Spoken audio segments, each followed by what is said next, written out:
De este tema ya nos acompaña en la revista Susana Bejarano, ella es periodista y politóloga. Buenos días, bienvenida.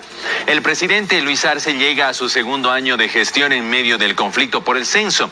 ¿Por qué, si la solución estaba en sus manos, no lo desactivó a tiempo? Bueno, creo que hubo mesas de diálogo. Es muy injusto decir que Luis Arce no quiso solucionar a tiempo esto, Pablo. Hubo en julio 4 mesas en relación al censo, de la que no participó ninguna el Comité Cívico Interinstitucional, 12 en agosto, 5 en octubre, de la que solamente participó una, y bueno, lo que conocemos ahora a partir de noviembre. Entonces, señalar que no hubo una voluntad de diálogo y de solución es probablemente una mirada que se tenga desde un lado de la bandeja. El otro lado de la bandeja presenta más de 20 reuniones donde se ha hablado sobre el tema del censo. Entonces, manifestar esto creo que nos inscribe en uno de los sitios, digamos, del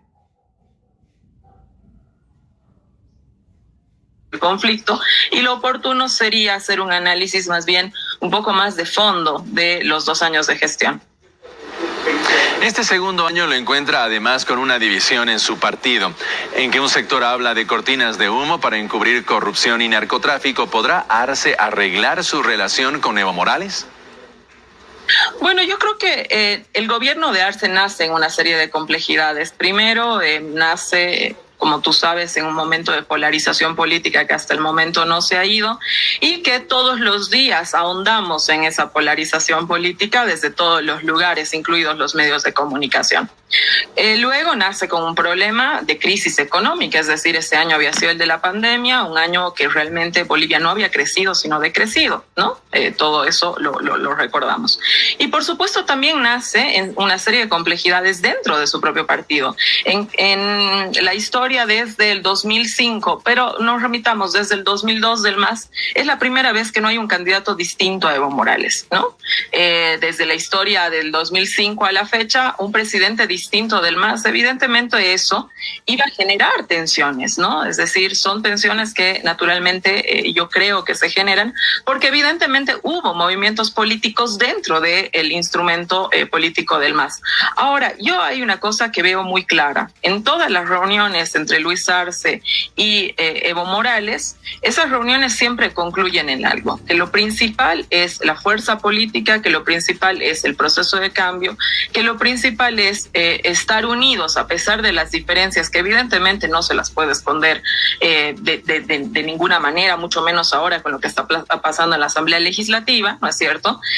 Pero que lo central para ellos, por lo menos para los líderes políticos, Evo Morales y Luis Arce, es el proyecto político, ¿no? Entonces, incluso en el momento más álgido de tensión, justo en ese momento se da el paro cívico definido en Santa Cruz, y en la reunión que existe entre Evo Morales y Luis Arce, ¿no es cierto?, sale todo, digamos, la plana mayor del movimiento al socialismo a decir que no, y que iban a respaldar al gobierno de Arce ante la arremetida y todo esto que está escrito en el comunicado que ha sido público, ¿no es cierto? Entonces, creo que evidentemente existen unas tensiones. Estas tensiones no creo que vayan a bajar. A lo largo del tiempo van a seguir existiendo estas tensiones porque tienen que ver con espacios de poder, naturalmente, ya sea en el legislativo, ya sea espacios de poder en el ejecutivo, pero sí creo que el MAS tiene la exacta conciencia, la plena conciencia, porque cada vez que existen reuniones entre Arce y Evo Morales, así se prueba de que si no es juntos, el proyecto político podría sufrir una derrota. Los especialistas hablan de dificultades económicas para el gobierno, bajas reservas internacionales, alto empleo informal, en este caso alta deuda externa. ¿La economía es el mayor reto de Arce en estos 2 años? Por supuesto, yo creo que el mayor reto de Arce en desde que es presidente es, por supuesto, el tema económico. Tú recuerdas, Pablo, nosotros hemos entrado con un proceso de decrecimiento en el año de la pandemia. El 2021 el crecimiento del PIB ha sido más o menos el 6%. Este año se proyectaba al 5%, pero tiene razón Gary Rodríguez cuando establece que de continuar el paro en Santa Cruz, esto podría afectar efectivamente al crecimiento de la economía nacional. Ya son más o menos $550 millones perdidos en estos 18 días de paro, que efectivamente tienen un efecto en la economía nacional. Sin embargo, la inflación, a pesar de haber subido en estas 2 semanas, en estas 2 últimas semanas, ¿no? Eso podría bajar si se levantara el paro. Sigue siendo la inflación más baja de toda la región. La inflación es de un dígito, ¿no? Diferente, digamos, a lo que tenemos en Argentina, al país de al lado, por dar el ejemplo más fuerte, digamos, si tú quieres. Y también había un proceso de exportaciones importantes, ¿no es cierto? Más de $8,000 millones en exportación. La recaudación impositiva también ha sido importante, más de 26 millones en recaudación. La inversión pública, eso sí me parece un factor tremendamente importante, porque se habla de una inversión pública de este año de más de $5,000 millones. Entonces, además de créditos por encima de $2,000 millones.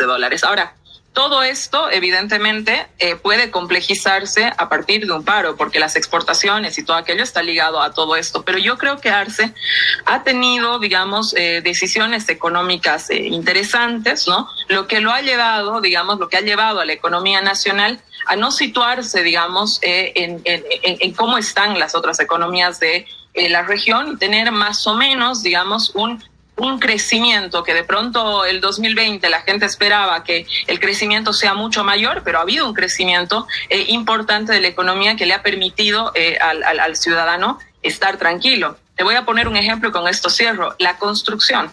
Yo creo que el ejemplo más importante es el de la construcción. Es un sector que en los años ha crecido, ¿no? O sea, tú dirías, ¿qué ha pasado? Las reservas internacionales han bajado y toda aquella cuestión. ¿Cómo es que la construcción sigue creciendo, no? Permítame, Susana, por favor.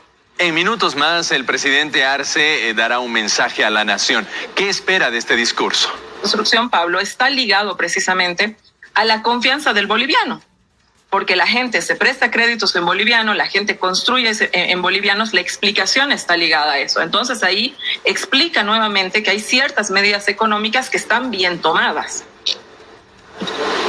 Muy bien, le agradecemos mucho a Susana Bejarano por acompañarnos en esta entrevista. Nosotros seguimos con más. 7 de la mañana con 32 minutos. Hace 5 días.